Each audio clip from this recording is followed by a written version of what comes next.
केतु के 12 ग्रहों की विस्तृत जानकारी। केतु, नज़र पाँव तेरे जो खड़े पड़ेंगे, सभी जेर रहते ही सिर पर चढ़ेंगे। केतु नेकी का फरिश्ता, सफ़र का मालिक, अच्छे प्रभाव देने वाला ग्रह है। जब केतु बुध मिलते हैं तो कुत्ते की जान सिर में होती है, अर्थात बृहस्पति तथा मंगल के होने की दशा में यह अच्छे प्रभाव वाला होगा। घर में सदस्यों की संख्या अच्छी होगी। ऐसे जातक को सांसारिक कामों में इधर उधर सलाह लेने और दौड़ धूप के लिए 48 वर्ष तक का समय उत्तम होता है। पीला बृहस्पति, लाल मंगल, जर्द रंग बुध, तीनों ग्रहों का मिला स्वरूप 3 कुत्तों का होगा, जो जमाने का मालिक तथा पापी छलिया होगा। यह जातक को कष्ट देने के बजाय अंत समय तक साथ देता है। इसके लिए एक संतान शुभ मानी जाती है या खानदान का नाम रोशन करने वाला होता है। 10वें घर में स्थित ग्रह केतु की नब्ज के समान होता है। इसके उपाय के लिए चंद्र की चीज़ें, रेशम का सफ़ेद धागा बांधना, चांदी का छल्ला धारण करना अति उत्तम होगा। केतु को चारपाई तथा ग्रह चाल में शुक्र का फन भी माना जाता है, परंतु यहाँ इसका तात्पर्य लड़की को दहेज में मिलने वाली चारपाई से है। यदि बच्चे के जन्म समय उस चारपाई का इस्तेमाल किया जाए तो उत्तम फलदायक होगा। केतु कितना ही मंदा क्यों न हो, इस चारपाई के उपयोग से वह कभी मंदा फल नहीं देता। मंदी के समय केतु धोखेबाज और छलावा बन जाता है। यह जातक को जान से मारता, पर जहाँ इसका जन्म हो वहाँ धन की हानि अवश्य कराता है। केतु स्त्री, मकान तथा बच्चों की हालत मंद रखता है। यदि मंदी के समय टेवे में चंद्र शुक्र इकट्ठे हों तो बच्चे का जिस्म सूखने लगता है। ऐसे में 1-1 घंटे बाद मौसम के अनुसार बच्चे को नहलाना ठीक होता है। फलतः 40-43 दिन तक लगातार करने से बच्चे का शरीर सूखना बंद हो जाता है। बुध के योग से केतु का प्रभाव अनिष्टदायक होता है, अतः इसका उपाय करना भी आवश्यक हो जाता है। 12 घरों में केतु का फल निम्नवत है। पहला घर, पहले घर में केतु के होने से जातक बच्चे पर बच्चे पैदा करता जाता है। आज की चिंता उसे नहीं होती, वह कल पर मरता रहता है। कामदेव की गर्मी और दौलत की चाह एक साथ उसे खींचती है। उसका दम बार बार खुश्क होता है। वह पिता की मंदी दशा में भी हर तरह का ख्याल सबसे पहले करता है। वह उत्तम कोटि का पितृभक्त होता है। केतु का पहले घर में मंदा प्रभाव कम होता है। बच्चों को गुड़ इत्यादि खरीदने के लिए तांबे का पैसा देना विष के समान होता है। जब भी केतु खाना नंबर 1 में आए तो लड़का, दोहता, भांजा इत्यादि पैदा होना इसकी निशानी है। अगर पहले खाने में केतु तथा 12वें खाने में मंगल हो तो केतु मंदा फल नहीं देता। वह 6वें 7वें खाने वाले ग्रह व भावों पर अपना बुरा असर डालता है, परंतु उस समय सूर्य जातक की मदद करता है। शनि का उपाय करने से उसे किसी प्रकार की परेशानी नहीं होती। मंदी के समय बुध संबंधी वस्तुओं का प्रभाव काफ़ी मंदा होता है। बृहस्पति पर मंगल के मंद प्रभाव से जातक को अकारण इधर उधर परेशान हालत में भटकना पड़ता है। दूसरा घर, दूसरे घर में केतु हमेशा तब्दीली व नई दिशा देने वाला होता है। पूर्व, पश्चिम, उत्तर, दक्षिण चारों दिशाओं का सफ़र करता है, परंतु अंततः वह जातक को तरक्की देता है। शुक्र का फल सदा उत्तम होता है, मगर चंद्र का प्रभाव घटता बढ़ता रहता है। उच्च चंद्र द्वारा राज दरबार में मान सम्मान मिलता हो तथा लाखों के हिसाब किताब वाला कारोबार हो परंतु उसके हिस्से में मात्र दलाली के चंद पैसे रोटी खाने के ही बच पाते हैं। केतु बृहस्पति की नकल करके उसके अनुसार चलता है, अतः बृहस्पति अच्छा होना चाहिए, अन्यथा केतु मंदे फल देता है। 24 साल बाद जातक काफ़ी धन दौलत प्राप्त करके खुशहाल जीवन जीता है। दूसरे घरस्थ केतु के प्रभाव से जातक ज़्यादातर इश्कबाजी एवं औरतों के प्रेम में फंसा रहता है। ऐसे व्यक्ति की जिंदगी बुढ़ापे में कष्टमय बीतती है तथा काफ़ी मुसीबतों के दिन काटने पड़ते हैं। तीसरे घर वाले केतु का जातक वफादार और नेक दिल होता है। वह कभी धोखा देने वाला नहीं होता। वह उपकार को सदा मानने वाला एक गृहस्थ इंसान होता है। भाइयों तथा ससुराल का हाल कितना ही रंग बिरंगा क्यों न हो, मगर संतान कभी खराब नहीं होती।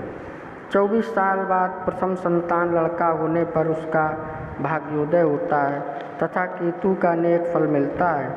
यदि कोई बूढ़ा बुजुर्ग जातक के साथ हो तो उसका प्रभाव ज़्यादा बढ़ जाता है। जातक स्वभाववश दूसरों की हाँ में हाँ मिलाने वाला होता है तथा भाइयों से दुखी रहता है। ग्रह आयु धन संपत्ति का नुकसान करने वाली होती है। मुकदमेबाजी में पैसे की बर्बादी व स्त्री सालियों के चक्कर में परेशानी बढ़ती है। तृतीय केतु वाले जातक के परिवार में 3 लड़के लड़कियां भाई बहन होते हैं। यहाँ तक कि मकान में दरवाजे खिड़कियों की संख्या भी अक्सर 3 पाई जाती है। मकान में दक्षिण का दरवाज़ा संतान के लिए अशुभ होता है। मंदी के हालत में जातक अर्थाभाव के कारण परेशानियों में फंस कर रह जाता है। फेफड़े संबंधी बीमारी व गिरती सेहत में बृहस्पति की चीज़ों को दरिया में प्रवाहित करना श्रेयस्कर होता है। शरीर में केतु के भाग कान, घुटनों तथा रीढ़ की हड्डी आदि में दर्द रहना मंदे केतु की निशानी है। चौथे घर के केतु वाले जातक को काफ़ी देर से पुत्र प्राप्ति होती है। यदि प्रथम संतान पुत्र हो जाए तो केतु उनके उत्तम फल मिलने शुरू हो जाते हैं। पिता के लिए यह भाव उत्तम होता है। बृहस्पति सदैव नेक बना रहता है। वह माता की आयु तथा धन के लिए मंदा होता है। चंद्र की सभी चीज़ों का फल मंदा ही रहेगा। जातक की सबसे बड़ी विशेषता उसकी सोच होती है। वह परिश्रम से पीछे हटना नहीं जानता तथा परिणाम मालिक पर छोड़ देता है। पुरोहितों की सेवा तथा पीली वस्तुओं का दान करना अति मंगलकारी होता है। अधिक कन्याएं होने से वह धन संचयी, परिश्रमी एवं सुखी होता है। इसके लिए बृहस्पति और चंद्रमा का उपाय करना आवश्यक होता है। यदि केतु तथा चंद्र दोनों ही मंदे हों तो माता व संतान के स्वास्थ्य के लिए अनिष्टकारी होते हैं। सच तो यह है कि मंदे केतु जातक को ज्वार भाटे की तरह विचारों का प्रवेग देकर दोलायमान करता रहता है। ऐसे समय में नर संतान की विशेष कष्ट होता है। वह छोटी मोटी बीमारियों से पीड़ित रहता है जिससे उसका स्वास्थ्य नहीं बन पाता। अतः जातक को उपरोक्त फलादेश के अनुसार केतु का उपाय करना चाहिए। जातक को अपने विचारों में उच्चता लानी चाहिए। धन की बढ़ोतरी के लिए राहु, बृहस्पति व चंद्रमा का उपाय करना चाहिए। बृहस्पति की चीज़ें जैसे पवित्र नदी में प्रभावित करना चाहिए। पाँचवें घर वाले केतु का जातक 24 वर्ष की आयु में रोटी के लिए किसी का सहारा मांगता है। यदि गुरु बृहस्पति की कृपा हुई तो समय अच्छा बीतता है। उसके बाद जिंदगी स्वयं जातक के हाथों में होती है। वह काफ़ी प्रभावशाली बन जाता है। उसकी कम से कम 5 नर संतानें अवश्य होती हैं। वह गृहस्थ जीवन तथा स्त्री के यौन सुख का पूरा आनंद उठाता है। पत्नी कुछ गर्म स्वभाव की परंतु पति की सेविका होती है। यदि घर में 2 स्त्रियां भी हों तो उनमें आपस में कभी लड़ाई झगड़ा नहीं होता। मंदी के हालात में जातक की जवानी ढली हुई प्रतीत होती है। उसकी कई संतानें पैदा होकर मर जाती हैं। वह बुढ़ापे में पोते का मुंह मुश्किल से देख पाता है। बच्चों से भरा घर खाली खाली लगता है। घर में कुत्तों के रोने की आवाज़ें सुनाई देती हैं। जातक के 2 पुत्र ही उसके बुढ़ापे में पूरा सुख देने वाले होते हैं। मंदे केतु का प्रभाव पशुओं तथा आय के साधनों पर ज़्यादा पड़ता है। मंगल की चीज़ों का दान जातक के लिए उत्तम होता है। छठा घर, छठे घर का केतु मामा के लिए प्रायः भला तथा अपनी वस्तुओं के लिए मंदा होता है। दूसरे ग्रह की चीज़ों पर इसका प्रभाव मंदा नहीं होता। सोने की अंगूठी बाएं हाथ में पहनना अति शुभ फलदायक होता है। उत्तम बृहस्पति से नर औलाद व धन दौलत की आमद होती है। बुध बहन से कोई झगड़ा नहीं करता। कुंडली में बृहस्पति तथा केतु दोनों मंदे हों तो जातक के दुश्मन अनायास ही बढ़ते जाते हैं। शुक्र केतु का दोस्त तथा बुध का दुश्मन है, मगर ऐसे में उल्टा प्रभाव होता है। छठे केतु के समय बुध के 12वें होने में केतु का असर मंदा हो जाता है। मंदी के समय केतु संतान तथा धन दौलत के लिए नुकसानदायी साबित होता है। जातक को सामाजिक व आर्थिक परेशानियों का सामना करना पड़ता है। इसके लिए बृहस्पति, मंगल तथा शुक्र का उपाय लाभदायक होता है। सातवां घर, 7वें केतु के होने पर जातक के लड़के 24 साल की आयु में ही चौगुनी कमाई करते हैं। सामाजिक प्रतिष्ठा के साथ साथ आय एवं धन दौलत में वृद्धि होती जाती है। जातक का बड़ा लड़का काफ़ी सख्त दिलो दिमाग वाला, दुश्मनों को मार भगाने वाला, वफादार, आज्ञाकारी व सुख देने वाला होता है। शुक्र तथा शनि मंदे नहीं होते, इसलिए रोजी रोजगार के द्वार हमेशा खुले रहते हैं। लेकिन यदि साथ में कोई शत्रु ग्रह मंगल बद कायम हो तो जातक बर्बाद हो जाता है। मंगल नेक होने पर जातक वायदा पूरा करने वाला होता है। मंदे हालात इसके ठीक विपरीत होते हैं। अपने पास सब कुछ होते हुए भी रोते रहना इस भाव की निशानी होती है। मंदी के समय सामने वाले घर पर केतु की चीज़ों का असर मंदा होता है। यह अपनी ही खामियों से अपना नुकसान करता है, अन्यथा कोई हानि नहीं होती। अगर मंदा केतु वर्ष फल में खाना नंबर 1 में आ जाए तथा उसका लड़का बालिग हो जाए तो मंदा असर जाता रहता है। मंदी के समय जातक झूठे वायदे करता है, अनेक प्रकार की बीमारियों से ग्रस्त रहता है तथा शुक्र द्वारा आर्थिक हानि उठाता है। मंदे केतु के समय 34 वर्ष की आयु तक शत्रु जातक पर हावी रहते हैं, परंतु 34 साल के बाद वह उन पर आसानी से विजय प्राप्त कर लेता है। 8वां घर, यदि मंगलवार में खाने में हो तो केतु का 8वें घर में मंदा प्रभाव नहीं पड़ता। केतु का नेक व मंदा होना 12वें खाने पर निर्भर करता है। इसमें जब तक बुध रहेगा केतु मंदा नहीं होगा। जब बुध 1 से 6 तक में बैठा हो तो जातक को 34 साल की उम्र में ही नर संतान प्राप्त होती है तथा उसकी आयु 70 वर्ष से कम नहीं होती। बहन की शादी के बाद जो नर संतान पैदा होगी जीवित रहेगी, उसके पहले शायद ही कोई नर संतान बच पाएगी। मंगल नेक होने या बृहस्पति खाना नंबर 1-2 में होने पर केतु का फल कभी मंदा नहीं होता। मंदा केतु होने पर शुक्र पक्ष के रिश्तेदारों को कष्ट होता है तथा पत्नी का स्वास्थ्य काफ़ी खराब रहता है। ऐसे में केतु की पूजा अर्चना के उपाय सहायक होते हैं। बच्चों के अभाव में विलाप करना तथा कुत्ते का घर की छत पर रोना इसकी विशेष निशानी है। जातक को भावी घटनाओं, विशेषकर बच्चों या किसी की मौत के बारे में पहले ही आभास हो जाता है। 34 साल की आयु के बाद ही यह सिलसिला थमता है तथा बच्चे जिंदा बचते हैं। यदि मंदे केतु से बचने के लिए केतु का उपाय करना चाहिए। यदि बृहस्पति मंदा हो तो सोना, केसर तथा पीले वस्त्रों का उपयोग सहायक होगा। शुक्र के दुष्प्रभाव का असर जातक की स्त्री व संतानों पर पड़ता है, अतः जातक को इसकी पूजा व अन्य उपायों द्वारा शांति पाठ अवश्य कराना चाहिए। नवां घर, नवें घर के केतु ग्रह का जातक वफादार तथा बहादुर होता है। उसका भाग्य ज़्यादा उत्तम तो नहीं होता, पर साधारणतया उत्साह व मेहनत से धन कमाता है।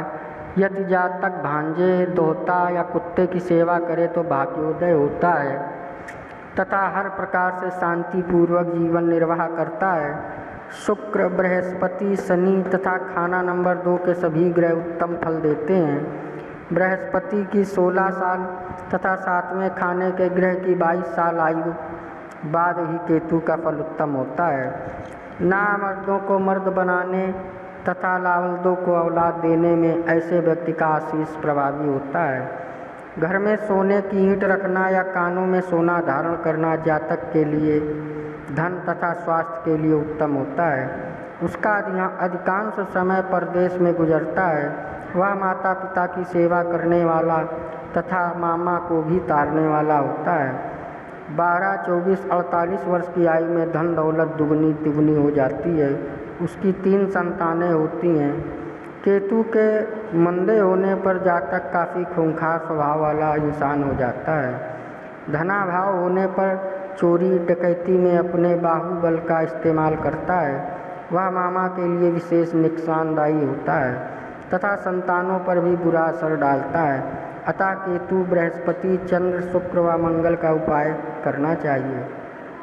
10वां घर, 10वें घर का केतु जातक की माली हालत कितना ही बिगाड़े पर कंगाली नहीं आने देता। आर्थिक परेशानी उसकी स्वयं की अथवा शनि व शुक्र की करतूतों का फल होता है। शनि के प्रभाव से जातक पराई स्त्रियों की तरफ झुकता है, जिसका परिणाम आर्थिक बर्बादी होता है। यहाँ केतु केवल औलाद के लिए ज़्यादा परेशानी पैदा करता है। लड़के की उम्र 24 साल हो जाने पर सब कुछ अच्छे प्रभाव वाला हो जाता है। 40-48 वर्ष की आयु में चाल चलन की संभाल जातक के लड़के के लिए आदर्श की नींव होती है। चंद्रमा का दुष्प्रभाव होने पर उसकी चीज़ों का असर मंदा तथा बुरा होता है। इसलिए घर के आंगन में दूध व शहद जमीन में दबाकर चंद्रमा का उपाय करना चाहिए। प्रायः जातक की 3 संतानें नष्ट होती हैं, परंतु धन पर विशेष प्रभाव न पड़ने से जातक हर तरह से सामान्य जीवन जीता है, वह खुशहाल होता है। मंदी के समय केतु के शुभाशुभ कार्य 12वें खाने में स्थित शनि पर निर्भर करते हैं। उसके प्रभाव से जातक के दिमाग में गंदी योजनाएं जन्म लेती हैं, जो धन मान की हानि का कारण बनती है। अतः जातक को अपने आचरण के बारे में सावधान रहना चाहिए। ऐसे संतान पर भी बुरा असर पड़ सकता है। इसके लिए जातक शनि, राहु तथा शुक्र का उपाय करे।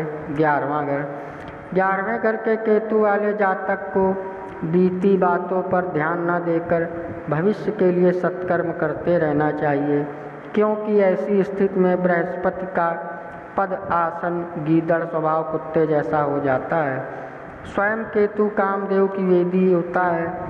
बृहस्पति के नेक होने पर जातक 11, 23, 34, 48 साल की आयु में अच्छी तरक्की करता है। खाना नंबर 3 में बुध होने पर राज दरबार का योग बनता है। मंदी के हालात में केतु अमूमन माता पर ही कुप्रभाव डालता है। वह माता की आयु तथा नज़र आदि को प्रभावित करता है। धन तथा संतान पर इसका असर नेक होता है। शनि के मंदा होने पर मकान, संतानों दोनों की उन्नति नहीं होती। स्त्री के टेवे में खराब शनि के होने पर भी केतु कभी बुरा फल नहीं देता। स्त्री शनि की चीज़ें सफ़ेद मूली रात को सिरहाने रखकर सोएं तथा सुबह इसे धर्म स्थान में दान कर दें, अवश्य ही लाभदायक होगा। दूसरी संतान फिर नर पैदा होगी। 12वां घर, 12वें घर के केतु वाले जातक के कारोबार में बराबर तरक्की होती है तथा सामान्य रूप से सब कुछ ठीक रहता है। यदि इस भाव का केतु उत्तम फल भी ना भी दे तो खाना नंबर 2 के ग्रह तथा उनकी वस्तुएं जातक को अच्छी कामयाबी दिलाते हैं।